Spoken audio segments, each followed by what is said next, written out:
En un mundo a la deriva, cuando la búsqueda e intentos humanos no bastan, solo una es la fuente de esperanza que llenará todo su ser. Es Dios, quien con su palabra viva y eficaz le habla hoy. Con ustedes, el pastor Óscar Velázquez.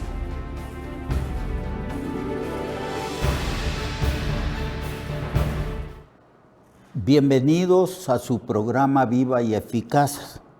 Estamos en el capítulo 2 del libro de Marcos porque hemos escogido este evangelio para estudiarlo.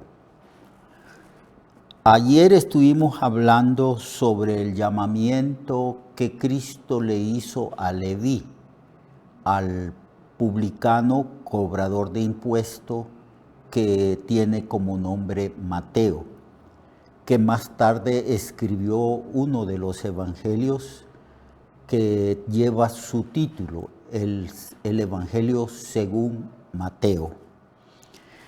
Estuvimos hablando de cómo Mateo, profundamente agradecido, había invitado a Jesús a su casa y también a todos los que estaban con Jesús, sus discípulos cercanos y otros discípulos.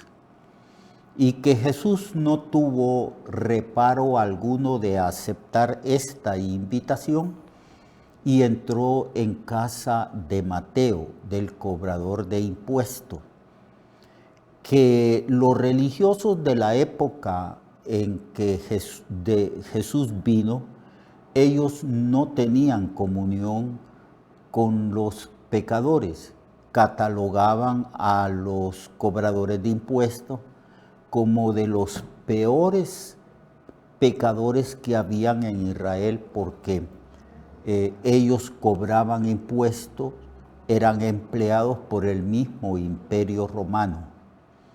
Así que eran odiados, rechazados, eran como parias en la sociedad de los judíos. Pero Jesús entró en casa de Mateo, aceptó que lo invitaran a comer. Los discípulos también entraron y comieron juntamente con lo que los fariseos y escribas llamaban pecadores. Y Jesús les aclara y les dice que su misión de venir a este mundo no es a buscar hombres justos, porque en realidad, amados hermanos y hermanas, no hay una sola persona que sea perfecta. Ciertamente se le puede catalogar a una persona como justo cuando esa persona vive una vida normal, piadosa, adorando a Dios, pero aún así, adorando a Dios y buscando a Dios y dedicándose a las cosas de Dios, esta persona no es una persona moralmente perfecta. Todos somos pecadores. El Padre envió a nuestro Señor Jesucristo a un mundo que estaba bajo la esclavitud del pecado.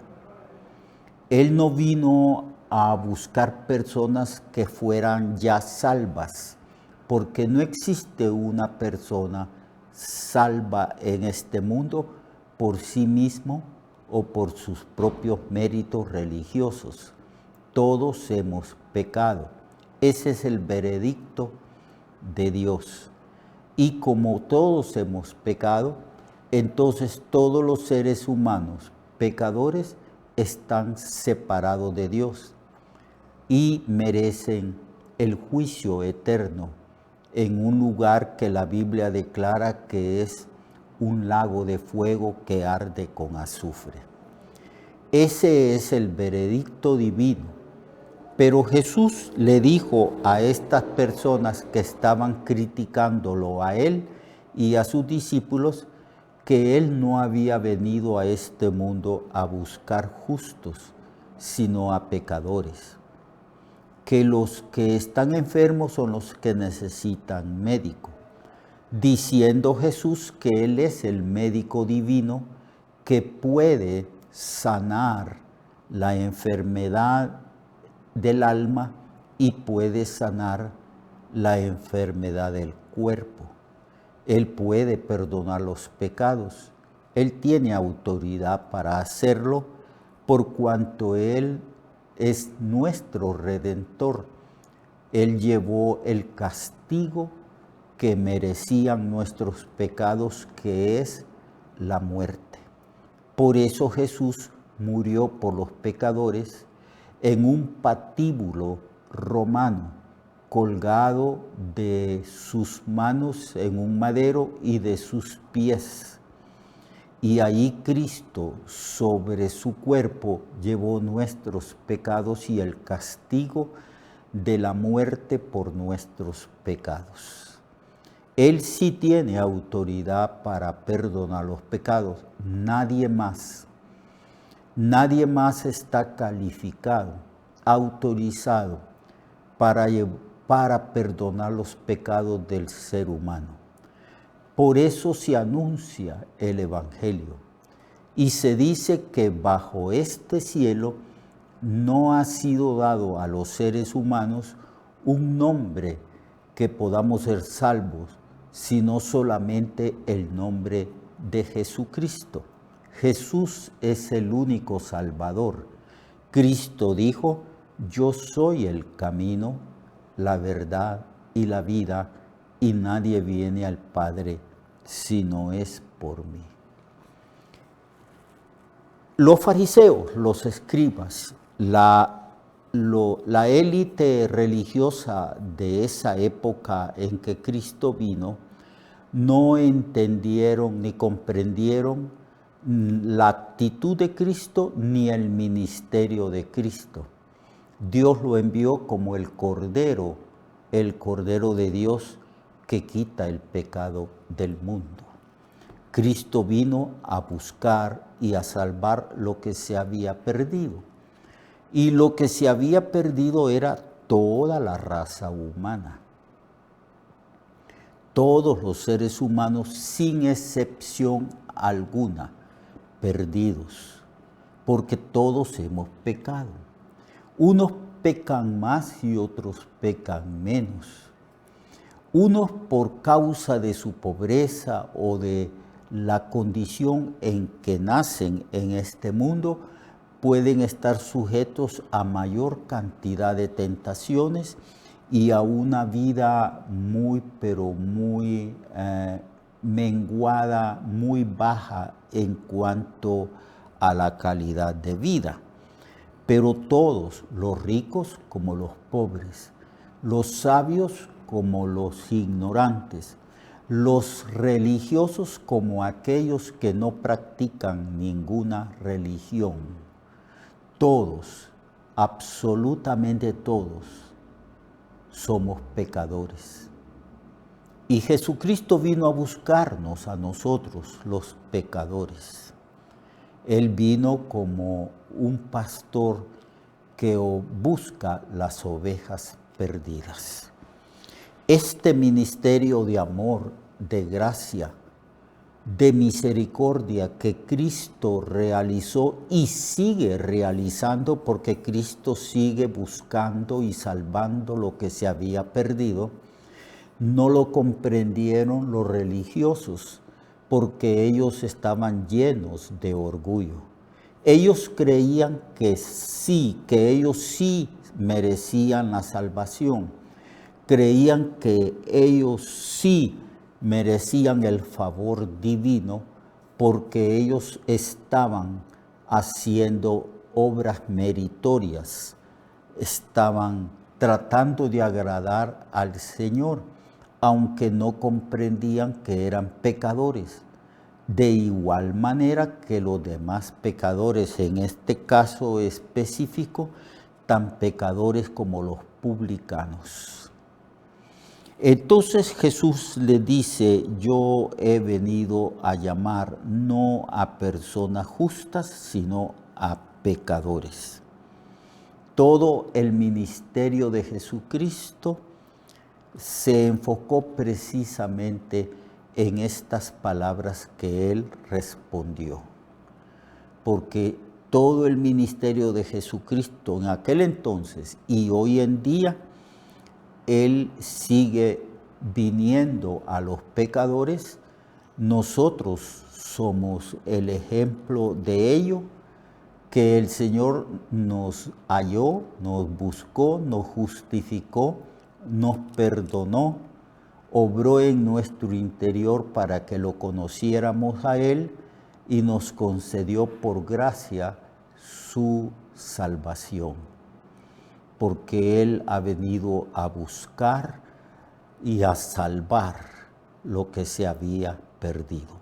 Es una búsqueda y es una manifestación del poder salvador de Él cuando encuentra a un pecador, le convence, le ilumina para que él entienda cuál es su situación de pecado y luego pone fe en el corazón del pecador para que crea en Cristo y así sea salvo.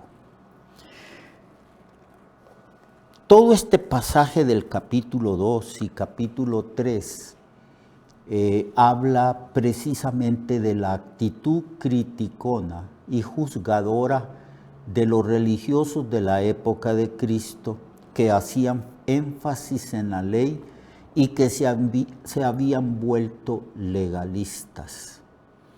Siempre fueron así, por esa razón no comprendieron el ministerio de Jesús, que Jesús, aunque sujeto a la ley y obedeciendo en todo a la ley, Jesús mostró lo más importante de la ley, que era el amor y la misericordia.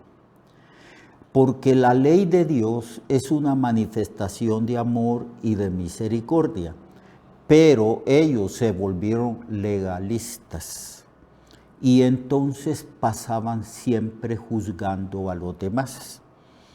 Y el Señor vino a salvar a los pecadores.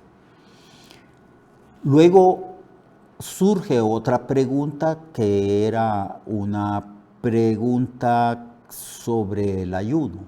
Dice el texto: y los discípulos de Juan el Bautista, y los discípulos de los fariseos tenían por costumbre, como parte del rito religioso y del discipulado, que solían ayunar. Algunos ayunaban una vez a la semana, otros más radicales ayunaban 2 veces a la semana.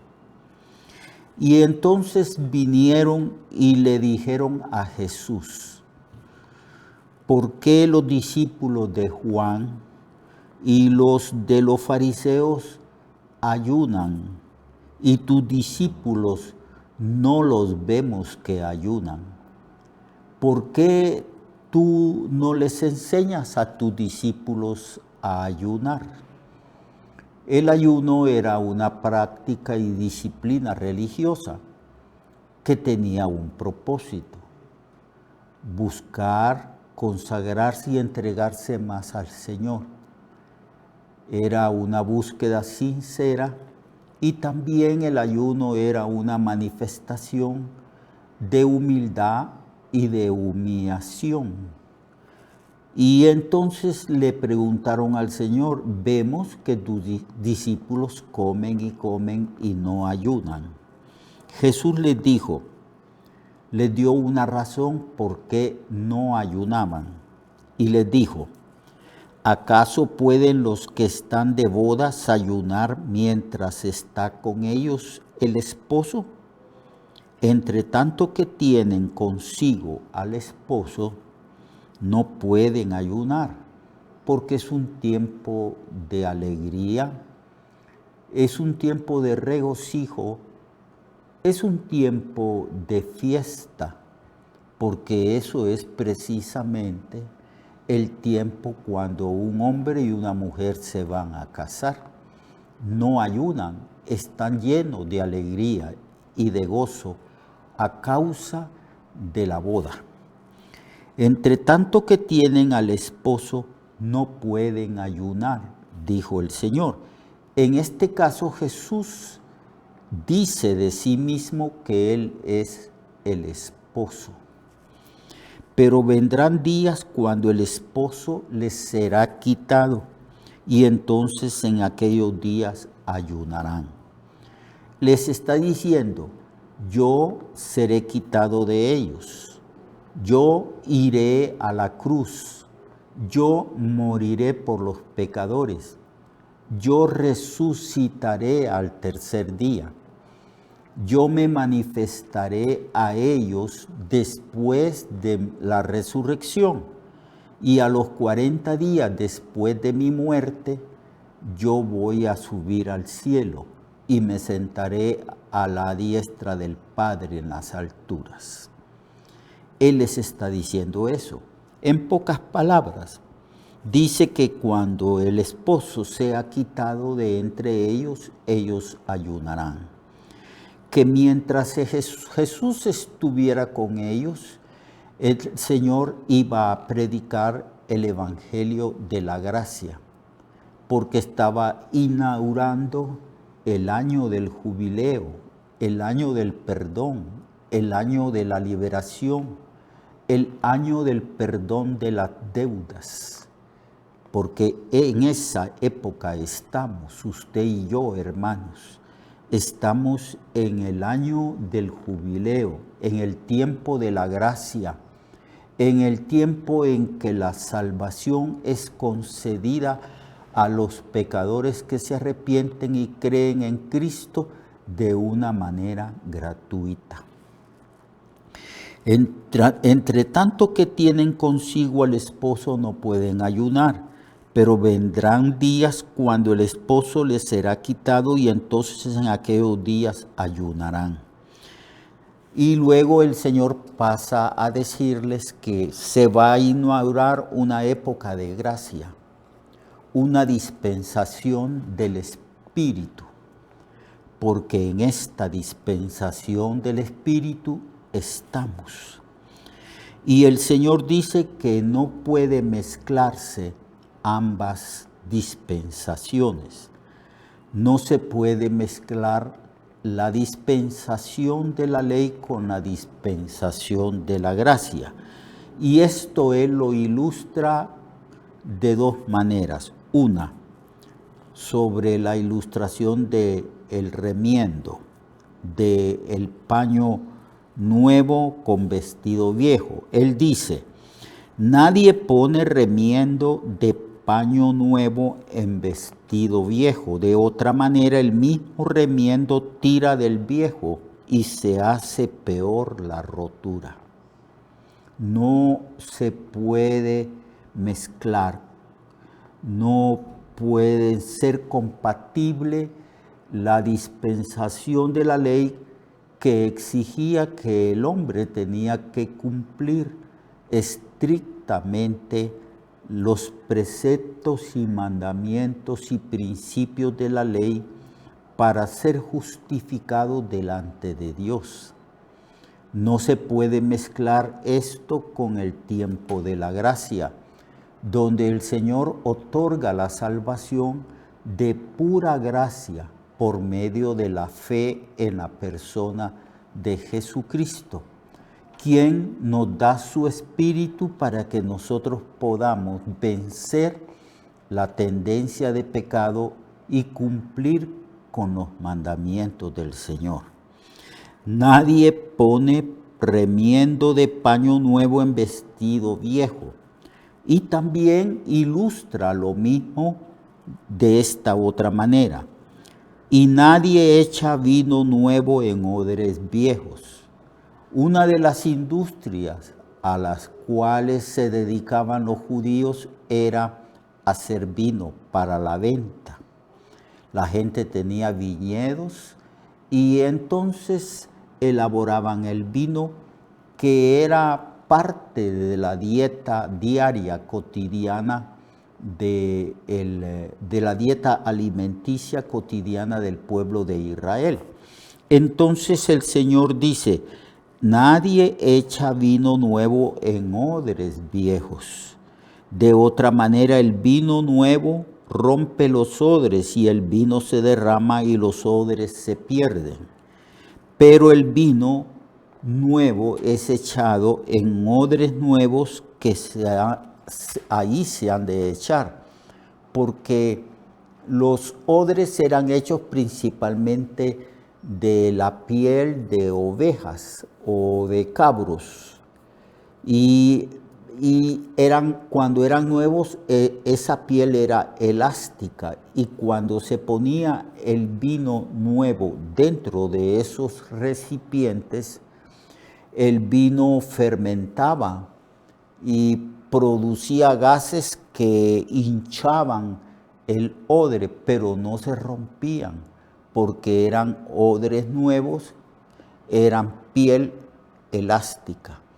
Pero si se colocaban en un odre viejo, ya estirado, entonces no se podía estirar más y el odre se rompía y se perdían ambas cosas. El odre viejo se rompía y el vino se derramaba, se echaba a perder. Así que Cristo está enseñando que se va a inaugurar un tiempo de gracia, un tiempo de misericordia, un tiempo donde el Espíritu Santo va a obrar en la vida de los creyentes y que vamos a ser conducidos por el Espíritu Santo, guiados por el Espíritu a una vida de justicia, de santidad y de servicio al Señor, no con la rigidez de la ley, sino con la plasticidad, con la elasticidad de la gracia y del amor de Dios. Mañana, amados hermanos, continuaremos estudiando este libro de Marcos. Yo lo espero a usted para que nos gocemos en el estudio de este libro que es dinámico y maravilloso.